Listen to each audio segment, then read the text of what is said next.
नमस्कार दोस्तों, स्वागत है आप सबका all book narrator YouTube channel पर। तो भारत की राज्य व्यवस्था एम लक्ष्मीकांत और अध्याय 22 पार्ट 5।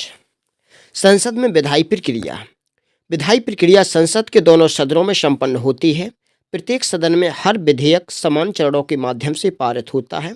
संसद में पेश होने वाले विधेयक दो तरह के होते हैं: सरकारी विधेयक एवं गैर सरकारी विधेयक।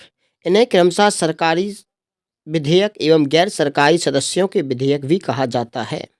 यद्यपि दोनों समान प्रक्रिया के तहत सदन में पारित होते हैं, किंतु उनमें विभिन्न प्रकार का अंतर होता है, जैसा कि तालिका 22.3 में दर्शाया गया है। सरकारी विधेयक और गैर सरकारी विधेयक में अंतर बताया गया है। तो संसद में प्रस्तुत विधेयकों को निम्न 4 श्रेणियों में वर्गीकृत किया जा सकता है: साधारण विधेयक, धन विधेयक, वित्त विधेयक और संविधान संशोधन विधेयक। तो साधारण विधेयक क्या है? वित्तीय विषयों के अलावा अन्य सभी विषयों से संबंध विधेयक साधारण विधेयक कहलाता है। धन विधेयक: ये विधेयक वित्तीय विषयों यथा करारोपण, लोक व्यय इत्यादि से संबंधित होते हैं। वित्त विधेयक: ये विधेयक भी वित्तीय विषयों से ही संबंधित होते हैं, परंतु धन विधेयकों से भिन्न होते हैं। नंबर 4, संविधान संशोधन विधेयक। ये विधेयक संविधान के उपबंधों में संशोधन से संबंधित होते हैं। संविधान में सभी चारों प्रकार के विधेयकों के संबंध में अलग अलग प्रकार की प्रक्रिया व्यक्त की गई है। यहाँ साधारण वित्त एवं धन विधेयक से संबंधित प्रक्रिया का वर्णन किया जा रहा है। संविधान संशोधन विधेयक की चर्चा अध्याय 10 में की गई है। साधारण विधेयक।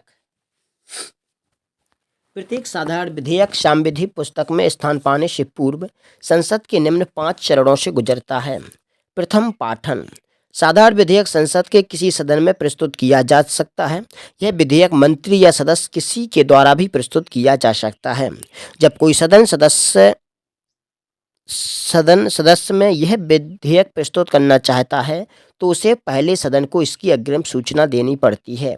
जब सदन इस विधेयक को प्रस्तुत करने की अनुमति दे देता है तो प्रस्तुतकर्ता इस विधेयक का शीर्षक एवं इसका उद्देश्य बताता है। इस चरण में विधेयक पर किसी प्रकार की चर्चा नहीं होती। बाद में इस विधेयक को भारत के राजपत्र में प्रकाशित किया जाता है।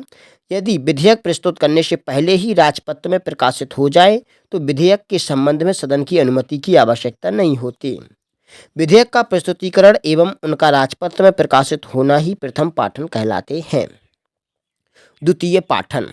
इस चरण में विधेयक की न केवल सामान्य बल्कि विस्तृत समीक्षा की जाती है।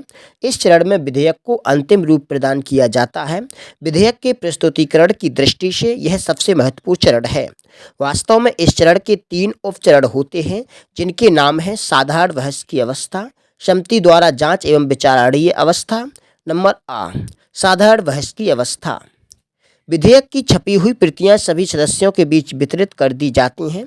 सामान्यतः विधेयक के सिद्धांत एवं उपबंधों पर चर्चा होती है,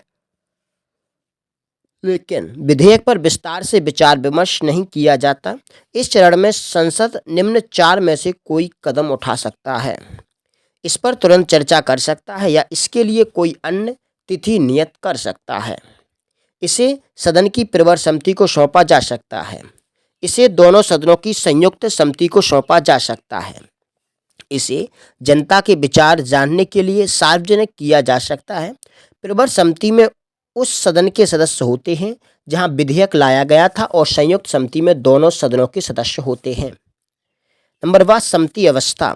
सामान्यतः विधेयक को सदन की एक प्रवर समिति को सौंप दिया जाता है। यह समिति विस्तार पूर्वक विधेयक पर खंडवार विचार करती है, लेकिन वह इसके मूल विषय में परिवर्तन नहीं करती। समीक्षा एवं परिचर्चा के उपरांत समिति विधेयक को वापस सदन को सौंप देती है।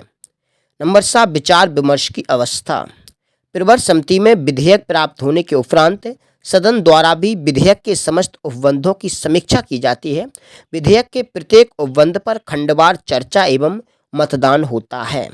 इस अवस्था में सदस्य संशोधन भी प्रस्तुत कर सकते हैं और यदि संशोधन स्वीकार हो जाते हैं तो वे विधेयक का हिस्सा बन जाते हैं। नंबर 3, तृतीय पाठन। इस चरण में केवल विधेयक को स्वीकार या अस्वीकार करने के संबंध में चर्चा होती है तथा विधेयक में कोई संशोधन नहीं किया जा सकता है।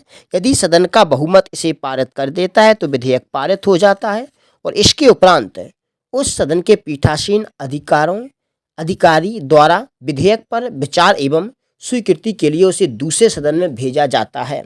दोनों सदनों द्वारा पारित होने के उपरांत इसे संसद द्वारा पारित समझा जाता है। नंबर 4, दूसरे सदन में विधेयक यानी 5वां पाठन तब चौथा पाठन। इस एक सदन में से पारित होने के उपरांत दूसरे सदन में किसी विधेयक का प्रथम, द्वितीय एवं तृतीय पाठन होता है। इस संबंध में दूसरे सदन के समक्ष निम्न 4 विकल्प होते हैं। नंबर 1, यह विधेयक को उसी रूप में पारित कर प्रथम सदन को भेज सकता है अर्थात बिना संशोधन के। दूसरा, यह विधेयक को संशोधन के साथ पारित करके प्रथम सदन को पुनः विचारार्थ भेज सकता है। यह विधेयक को अस्वीकार कर सकता है। नंबर 4, यह विधेयक पर किसी भी प्रकार की कार्यवाही न करके उसे लंबित कर सकता है। यदि दूसरा सदन किसी प्रकार के संशोधन के साथ विधेयक को पारित कर देता है या प्रथम सदन उस संशोधन को स्वीकार कर लेता है तो विधेयक दोनों सदनों द्वारा पारित समझा जाता है तथा इसे राष्ट्रपति की स्वीकृति के लिए भेज दिया जाता है। दूसरी ओर, यदि द्वितीय सदन द्वारा किए गए संशोधन को प्रथम सदन अस्वीकार कर देता है या द्वितीय सदन विधेयक को पूर्ण रूपेण अस्वीकृत कर देता है या द्वितीय सदन 6 माह तक कोई कार्रवाई नहीं करता है तो गतिरोध की स्थिति उत्पन्न हो जाती है। इस तरह के गतिरोध को समाप्त करने हेतु राष्ट्रपति दोनों सदनों की संयुक्त बैठक बुला सकता है। यदि उपस्थित एवं मत देने वाले सदस्यों का बहुमत इस संयुक्त बैठक में विधेयक को पारित कर देता है तो उसे दोनों सदनों द्वारा पारित समझा जाता है। 5वां स्टेप, राष्ट्रपति की स्वीकृति। संसद के दोनों सदनों द्वारा पारित विधेयक राष्ट्रपति की स्वीकृति के लिए भेजा जाता है।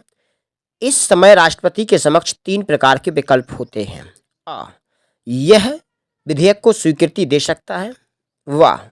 वह स्वीकृति देने हेतु विधेयक को रोक सकता है या वह पुनर्विचार हेतु विधेयक को सदन को वापस लौटा सकता है। यदि राष्ट्रपति विधेयक को स्वीकृति दे देता है तो यह अधिनियम बन जाता है, किंतु यदि राष्ट्रपति इसे अस्वीकार कर देता है तो यह निरस्त या समाप्त हो जाता है। यदि राष्ट्रपति विधेयक को पुनर्विचार हेतु सदन को वापस भेजता है और सदन संशोधन के या फिर इसके बिना संशोधन किए उसे राष्ट्रपति को दोबारा भेजता है तो राष्ट्रपति इस पर सहमति देने हेतु बाध्य होता है। इस प्रकार राष्ट्रपति वास्तव में निलंबनकारी वीटो का ही प्रयोग कर सकता है। धन विधेयक। संविधान के अनुच्छेद 110 में धन विधेयक की परिभाषा दी गई है। इसके अनुसार कोई विधेयक तब धन विधेयक माना जाएगा जब उसमें निम्न वर्णित एक या अधिक या समस्त उपबंध होंगे। 1, किसी कर का अधिरोपण, उत्सादन, परिहार, परिवर्तन या विनियमन। बी, केंद्रीय सरकार द्वारा उधार लिए गए धन का विनियमन। तीसरा, भारत की संचित निधि या आकस्मिकता निधि की अभिरक्षा, ऐसी किसी निधि में धन जमा करना या उसमें से धन निकालना। 4th, भारत की संचित निधि से धन का विनियोग। 5, भारत की संचित निधि पर भारत किसी व्यय की उद्घोषणा या इस प्रकार के किसी व्यय की राशि में वृद्धि। 6, भारत की संचित निधि या लोक लेखे में किसी प्रकार के धन की प्राप्ति या अभिरक्षा या इनसे व्यय या इनका केंद्र या राज्य की निधियों का लेखा परीक्षण या उपरोक्त विनिर्दिष्ट किसी विषय का अनुषंगिक कोई विषय। यद्यपि कोई विधेयक केवल निम्न कारणों से धन विधेयक नहीं माना जाएगा कि वह जुर्माना या अन्य धन शक्तियों का अधिरोपण करता है या अनुज्ञप्तियों के लिए फीसों या की गई सेवाओं के लिए फीसों की मांग करता है या किसी स्थानीय प्राधिकारी या निकाय द्वारा स्थानीय प्रयोजनों के लिए किसी कर के अधिरोपण, उत्सादन, परिहार, परिवर्तन या नियमन का उपबंध करता है। धन विधेयक के संबंध में लोकसभा के अध्यक्ष का निर्णय अंतिम निर्णय होता है। इसके निर्णय को किसी न्यायालय, संसद या राष्ट्रपति द्वारा चुनौती नहीं दी जा सकती है। जब धन विधेयक राज्यसभा एवं राष्ट्रपति के पास स्वीकृति हेतु जाता है तो लोकसभा अध्यक्ष इसे धन विधेयक के रूप में पुष्टांकन करता है। संविधान में संसद द्वारा धन विधेयक को पारित करने के संबंध में एक विशेष प्रक्रिया विहित है। धन विधेयक केवल लोकसभा में केवल राष्ट्रपति की सिफारिश से ही प्रस्तुत किया जा सकता है। इस प्रकार की प्रत्येक विधेयक को सरकारी विधेयक माना जाता है तथा इसे केवल मंत्री ही प्रस्तुत कर सकता है। लोकसभा में पारित होने के उपरांत इसे राज्यसभा में विचारार्थ भेजा जाता है। राज्यसभा के पास धन विधेयक के संबंध में प्रतिबंधित शक्तियाँ हैं। यह धन विधेयक को अस्वीकृत या संशोधित नहीं कर सकती, यह केवल सिफारिश कर सकती है। 14 दिन के भीतर उसे इस पर स्वीकृति देनी होती है, अन्यथा वह राज्यसभा द्वारा पारित समझा जाता है। लोकसभा के लिए यह आवश्यक नहीं होता कि वह राज्यसभा की सिफारिशों को स्वीकार ही करे। यदि लोकसभा किसी प्रकार की सिफारिश को मान लेती है तो फिर इस संशोधित विधेयक को दोनों सदनों द्वारा संयुक्त रूप से पारित समझा जाता है। लेकिन यदि लोकसभा किसी प्रकार की सिफारिश को नहीं मानती है तो फिर इसे मूल रूप से दोनों सदनों द्वारा संयुक्त रूप से पारित समझा जाता है। यदि राज्यसभा इस विधेयक को 14 दिन तक वापस नहीं करती तो यह दोनों सदनों द्वारा पारित समझा जाता है। धन विधेयक के संबंध में राज्यसभा की शक्ति काफ़ी सीमित है। दूसरी ओर साधारण विधेयकों के मामले में दोनों सदनों का समान शक्ति प्रदान की गई है। अंततः जब धन विधेयक को राष्ट्रपति को प्रस्तुत किया जाता है तो वह या तो इस पर अपनी स्वीकृति दे देता है या फिर इसे रोककर रख सकता है, लेकिन वह किसी भी दशा में इसे विचार के लिए वापस नहीं भेज सकता है। सामान्यतः लोकसभा में प्रस्तुत करने से पहले जब राष्ट्रपति की सहमति ली जाती है तो यह माना जाता है कि राष्ट्रपति इससे सहमत है और वे इस पर सहमति दे भी देते हैं। तालिका 22.4 में साधारण विधेयक एवं धन विधेयक में तुलना की गई है। तो इसकी तुलना हम लोग भी देखते हैं कि साधारण विधेयक क्या है और धन विधेयक क्या है। आइए तालिका में देखते हैं।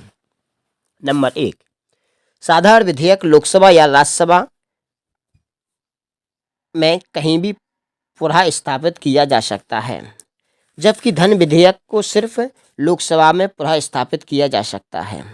साधारण विधेयक या तो मंत्री द्वारा या फिर गैर सरकारी सदस्य द्वारा पुनः स्थापित किया जा सकता है।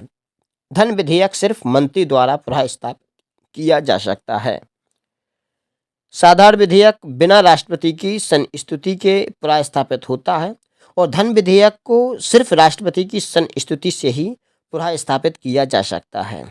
साधारण विधेयक से राज्यसभा द्वारा संशोधित या अस्वीकृत किया जा सकता है और जो धन विधेयक है इसमें राज्यसभा कोई संशोधन या अस्वीकृति नहीं दे सकती। साधारण विधेयक इसे राज्यसभा अधिकतम 6 माह के लिए रोक सकती है।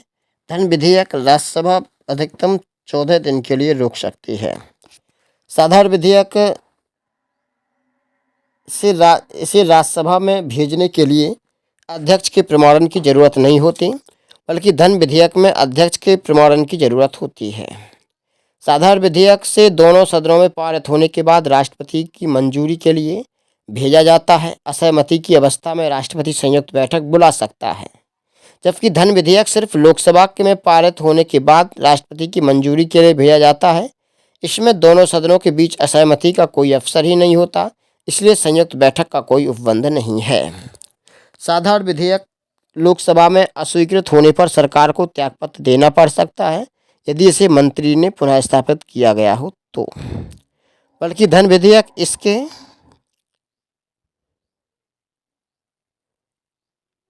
लोकसभा में अस्वीकृत होने पर सरकार को त्यागपत्र देना पड़ता है। साधारण विधेयक इसे अस्वीकृत, पारित या राष्ट्रपति द्वारा पुनर्विचार के लिए भेजा जा सकता है, जबकि धन विधेयक अस्वीकृत या पारित तो किया जा सकता है, लेकिन राष्ट्रपति द्वारा पुनर्विचार के लिए लौटाया नहीं जा सकता है। वित्त विधेयक। साधारणतः वित्त विधेयक उस विधेयक को कहते हैं जो वित्तीय मामलों जैसे राजस्व या व्यय से संबंधित होता है। इसमें आगामी वित्तीय वर्ष में किसी नए प्रकार के कर लगाने या कर में संशोधन आदि से संबंधित विषय शामिल होते हैं। वित्त विधेयक निम्न 3 प्रकार के होते हैं। नंबर 1, धन विधेयक अनुच्छेद 110।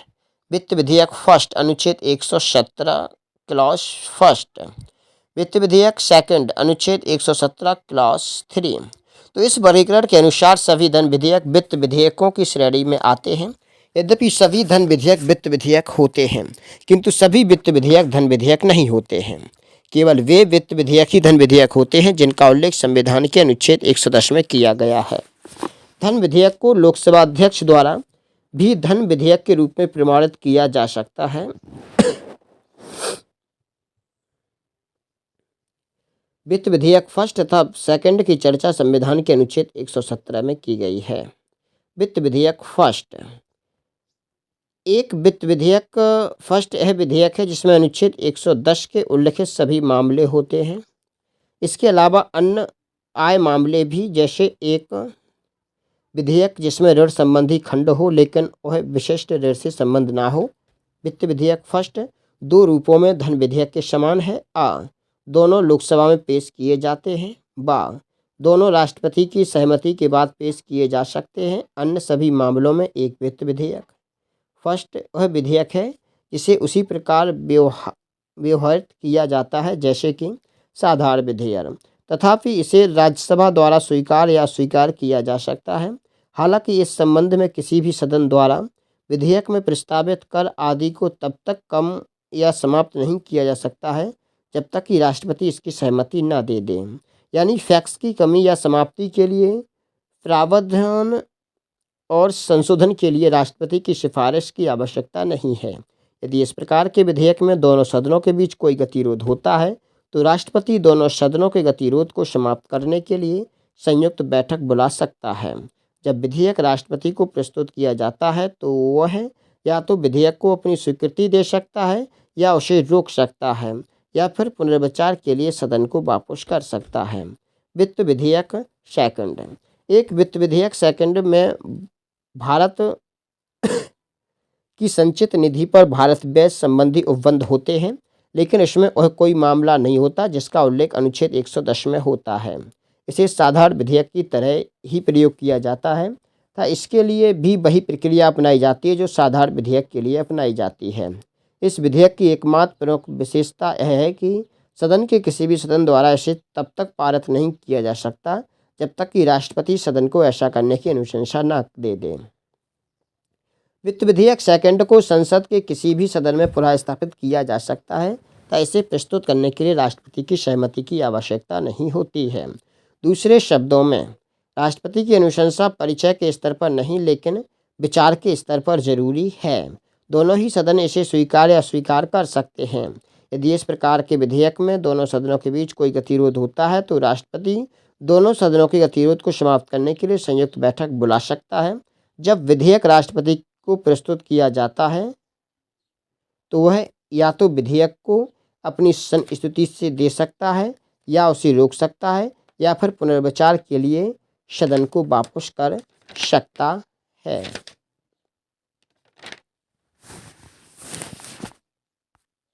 नमस्कार दोस्तों, मिलते हैं नेक्स्ट वीडियो में।